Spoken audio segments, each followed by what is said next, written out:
Today on this Sonic Obsession, we're at the halfway mark, roughly, of 2024, so we're going to look back and talk about some of our favorite albums and basically talk about music in general.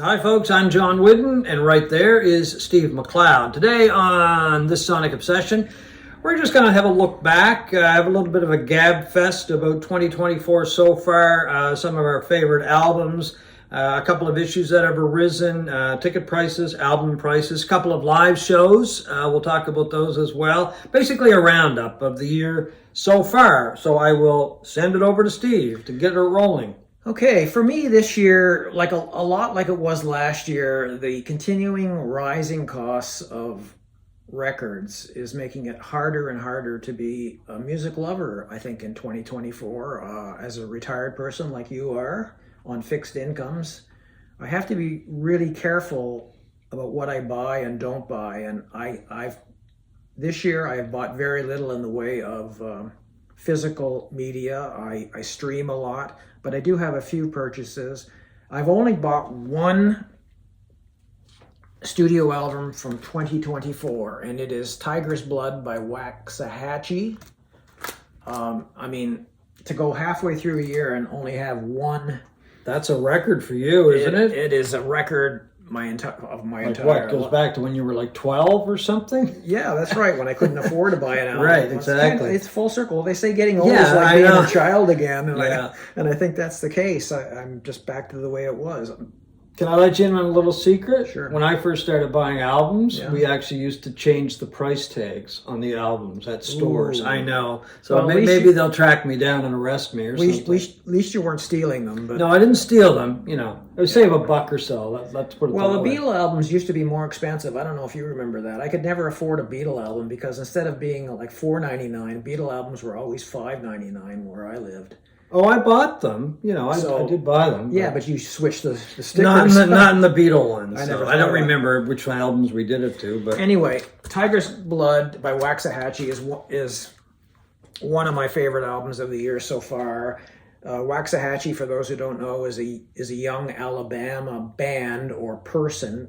In this case, it's Katie Crutchfield is a singer, main songwriter, and she always has a rotating group of musicians working for her. It is a wonderful, warm, beautiful collection of Americana / alt country, whatever you want. I prefer North Americana. North Americana. It is just a tremendous album, and sadly, it is the only new studio album from 2024 that I have bought. I've just streamed the rest on Tidal. So what's your first choice for something that you've heard, John? Well, I've got a couple of choices, but my first choice and my favorite album so far this year is, and I got to get this straight, and I said this a long time ago, well, not a long time ago, a couple of months ago, that it would probably be at the top of my list for the year. Still is. Gary Clark Jr.'s JPEG Raw. I think this is Gary Clark Jr.'s finest album to date. One of the finest albums I've heard in a long time. It doesn't have to be 2024. It's just, he's reached a point where I think he has his own unique sound. People say, Gary Clark Jr., what's he sound like? I say he sounds like Gary Clark Jr. because there's nobody out there who sounds like him. He's one of these guys that he's taken elements of blues, jazz, even MOR stuff and hip hop and rock, and he's put it all together in this wonderful sound that he's come up with. And that album just, it's perfect. There's not a bad track on the album. And I'm not a huge hip hop fan, but he mixes it in with the rest of his music. He has fine musicians working with him. Some of these guys have been together for years. But he's just developed a really unique sound, a very powerful sound. And I just saw him live a couple of weeks ago in Portland, Maine, and he just blew me away. I had seen him live a couple of times before, but as an opening act or just doing a couple of songs or whatever, and I really, really liked him then. This time he just totally blew me away. One of the finest shows I've ever seen.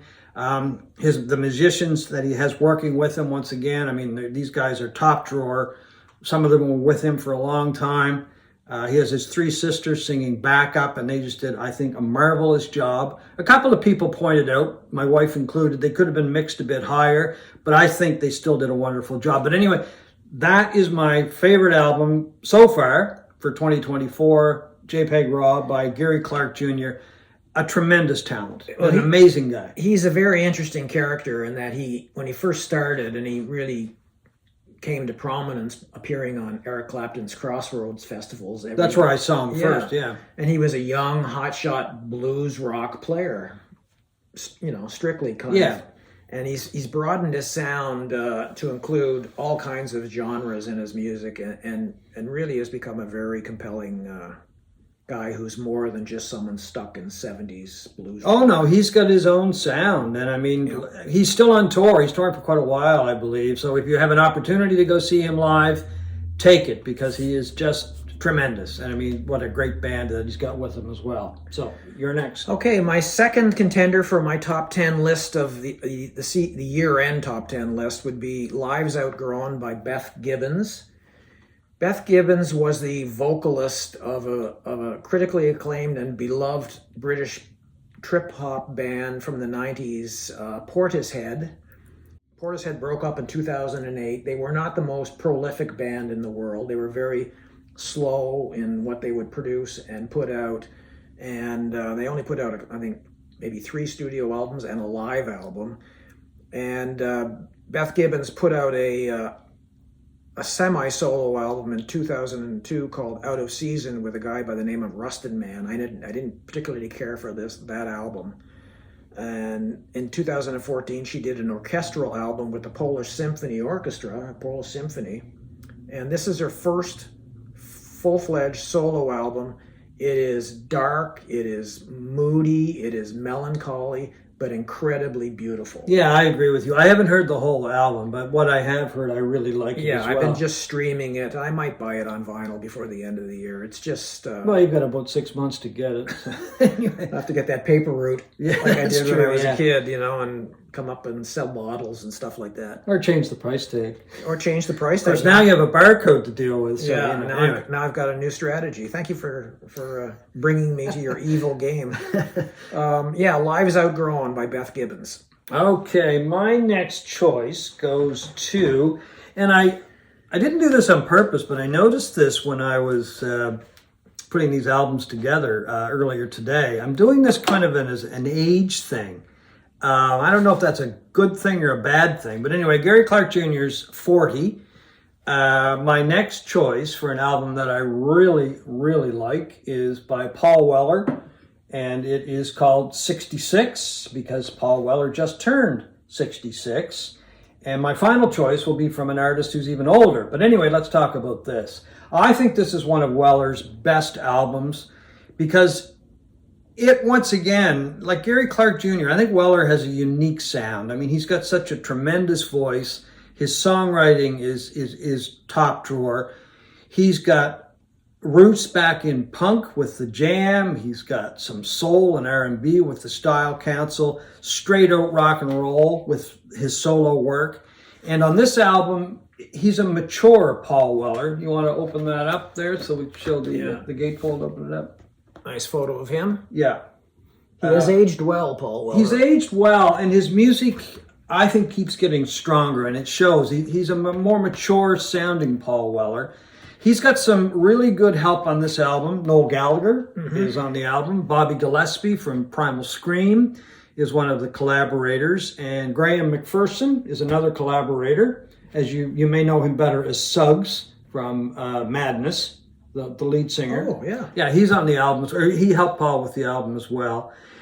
And I think one of the secrets to Weller's more mature sound on some of these tracks is a woman that he's worked with quite a bit, and she does string arrangements, and her name is Hannah Peel, and she does some solo work as well, with strings and with electronica as well, I believe.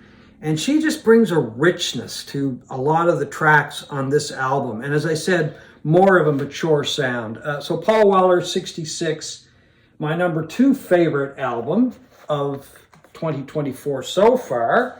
I'm going to be seeing Paul Weller again live in September, and then I'm going to see him again in October. So I'm seeing him twice this year. So I'm really pumped up for that, because I've seen him live once and it was an incredible show, just full of energy. Once again, he's got a band, people that have played with him for quite a long time, and they just work so well together. So anyway, those are two live shows I'm really looking forward to. Should Weller be concerned about as a stalker? Oh, I'm not a stalker. I just happen to be where he's playing. It's just happened. Really luck. Well, the first one we're making a special trip. The second one, not so much special, but we're making a special point to go see him. Anyway.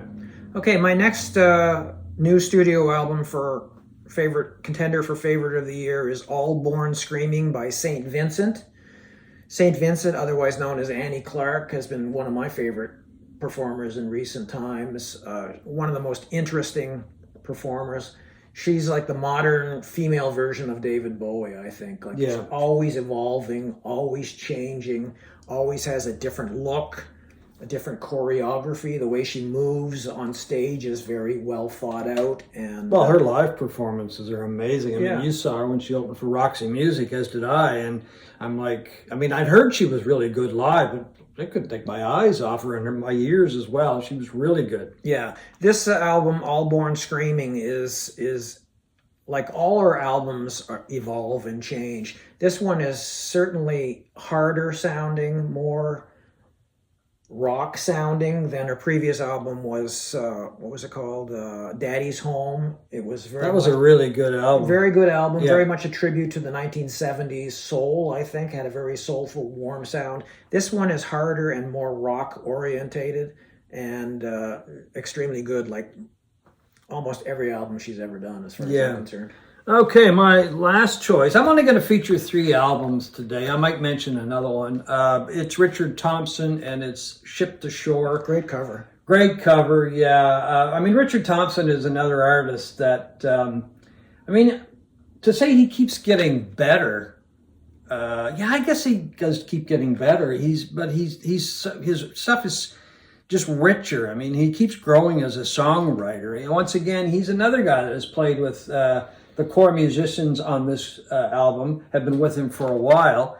And the songwriting is, once again, it's pure Richard Thompson. His guitar work never lets anybody down. I mean, he's adventurous, that's for sure. And with the age thing, he's the oldest of the 3. He comes in at 75. And once again, it's just a really strong effort from Richard Thompson. His last few albums have been really good, and this one just might be the best of the lot. So anyway, back to you. Well, I'm just going to talk about a couple of reissues. We are living in the sort of golden age of reissues, but like everything else, the cost of reissues by some of these series is just getting so extreme and so ridiculous that it's getting harder to even buy some of these. But this is the latest really interesting. It's the Rhino High Fidelity reissue series, which they've just began a couple of months ago, and they will have a couple of new entries coming out in the next month or so. This one is the one everyone is talking about, Black Sabbath's 1969 date. I never really liked that album, to be honest with you. I like Paranoid a lot. That album, I don't know, this is my favorite Black Sabbath because it's not really a metal album in my mind. Okay. It's more hard rock. It's even blues-based rock. And this sounds absolutely incredible. I have an original greeny Canadian one that I inherited from my brother, the green label, Warner Brothers label. And it sounds fantastic too. It was cut at Artisan, and from what I understand, it's identical to the U.S. Artisan original as well.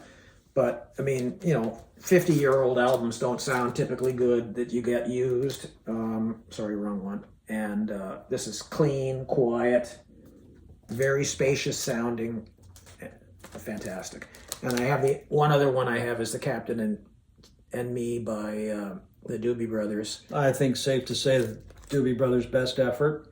Yeah, I think it's either so. that or Toulouse Street in my mind. I think so. Yeah. It is great. I mean, I think there are really good copies, or probably original copies still circulating of this album that sound pretty good. I don't know how it compares to an original. I don't have it, but it's nice to have these. And as long as the price stays at what they are, because as Canadians, we kind of get screwed on this. Those are only being sold by the Rhino site and in Canada, the Warner Brothers site. And I bought the Black Sabbath one from the Rhino, not knowing that the Warner Brothers Canada site was selling them as well. So I ended up having to pay. I paid in American dollars, of course, which converts to about 55. They're selling for $39.99 in the States, US. In Canada, that's about $55. And I've ordered stuff from the States before where I got dinged by tariffs at the border, which really made me wary that I was going to get that. But I think I dodged a bullet. Well, they might still get you. You never know. Just like they might still get me for changing the price tag. Anyway, yeah. So see you in jail. Everything else I bought is kind of reissues in a way. I bought the Record Store Day. I got the Talking Heads live. What is it called? Live at WCOZ 77, which is early Talking Heads, which sounds wonderful. And then I have the Yes album, the original deluxe edition, which is fantastic. And there's a deluxe version of Fragile coming out in a week or so. That was cut by Bernie Grunman, the vinyl version of it, and it has CD live stuff and demos and outtakes and that. And I think the copy of Fragile that's coming does as well. And this is Little Feat by Dixie Chicken by Little Feat, which was released last year, as was the Yes album. So I'm, buying a lot of reissues. Not a lot. You were just hoping the price would go down. See, that's yeah. But it didn't work out that way. Well, now that I've got this price tag thing in my mind. Well, as I said, you have barcodes. But anyway, there's a new issue, or not new issue, but a new version of Feet Don't Fail Me Now by Little Feat, just out. I haven't listened to it, but I'm sure the sound is great because the stuff they've done with Dixie Chicken and Sailing Shoes it's amazing. The sound is tremendous. So okay. Anyway, one thing we should mention. I saw Neil Young recently. I just want to tip my hat to Neil and the boys from Crazy Horse because I don't know, these guys. Neil's 79. A couple of the guys in Crazy Horse are 80. The young guy is Micah Nelson. I think he's 39. He stepped in for Niels Lofgren, who is on tour with Springsteen, or was on tour. Springsteen's tour has been canceled, some of the dates. I'm telling you, man, they're 79, 80, and you would think that they were 30. Like they just went up on stage, and just the energy and the music that was coming out of these guys, and they were just having a blast, right? And the crowd was having a blast. And I don't know. So just before the tour, they released this, or I guess around when the tour started. And it's basically a live version of Ragged Glory, right? Yeah. With some of the song titles changed. Anyway, it's a fun listen. We've got a couple free copies for buying tickets to the concert. So anyway, it's a good listen. I don't think it's a must-have, but it's a lot of fun. Okay, one of the issues that we've been dealing with, and it goes back to my original thing about the high cost of being a music fan these days, is Ticketmaster and live tickets and how the prices are just getting ridiculously out of hand. On a positive note, the U.S. Justice Department has filed suit against Live Nation, owner of Ticketmaster, alleging that the company is a monopoly and is using illegal tactics to keep the price of tickets high or actually to increase the price of tickets. Well, and as a concert goer, and you're a concert goer, to see the amount of service charges and all that on these price of tickets. We were trying to get tickets to David Gilmour in London. You did, but you ended up buying it through a reseller. Through a reseller, because it's just ridiculous how quickly these tickets go, and the cost of them. And we got tickets in the nosebleeds in Madison Square Garden in New York for November to see Gilmour. But to get something like in the lower bowl of Madison Square Garden from Ticketmaster, not even facing the stage, seeing it on an angle, was going to cost us $700 US, at least $700 US each. Yeah, I welcome the investigation, or what the Justice Department is doing, and let's let it unfold and let's keep an eye on it. because yeah, it's about time somebody did something about ticket prices because they're exorbitant, you know. I mean, and how much of that are the artists actually getting? I have no idea, but definitely keeping an eye on that one. The other thing that got a rise out of me in 2024 so far is the Apple Top 100 albums of all time. And I know I shouldn't bite at this but it just drives me crazy when I see the stuff on that list. You know, including the number one album, which is a fine album. Lauryn Hill's The Miseducation of Lauryn Hill is, according to Apple Music, the greatest album of all time. Yeah, I don't think so. I don't think so either. The whole list is like a rewriting of music history. It's almost like they're trying to rewrite the boomer classic rock period out of music entirely. Like a third of the list is rap music, or what passes for R&B these days. And obviously we are not in the demographic that listens to much rap. I've tried. I no longer try anymore. Well, I think the thing is that, you know, they come out with these lists as a way to gain attention sometimes as well. They did for a while. They got a little bit of attention with this list, but it really petered off very quickly because, you know, I mean, I looked at the list and I'm going, oh, please, come on. And there was another list that came out recently too. That was Paste Magazine. Paste Magazine. The top 300, which was much better than the Apple one. Yeah, but even that one left a little to be desired. So. I mean, to think that Sgt. Pepper is not in the top 100 albums of all time, according to Apple Music. Well, there you go. I mean, there was no album in my lifetime that had a greater impact on music than that record. I mean, to think that they made this incredible masterpiece using a 4-track recorder at Abbey Road Studio. For the rest of the day, there's been lots on the internet about this, and I shouldn't bite at the bait, but it's you did. So therefore, did you get it out of your system? I did. Okay, well that's good. Thank you very much. Okay. Anyway, folks, we hope you have enjoyed our look back at 2024 so far. And our mini rant in there. Well, Steve's mini rant, really.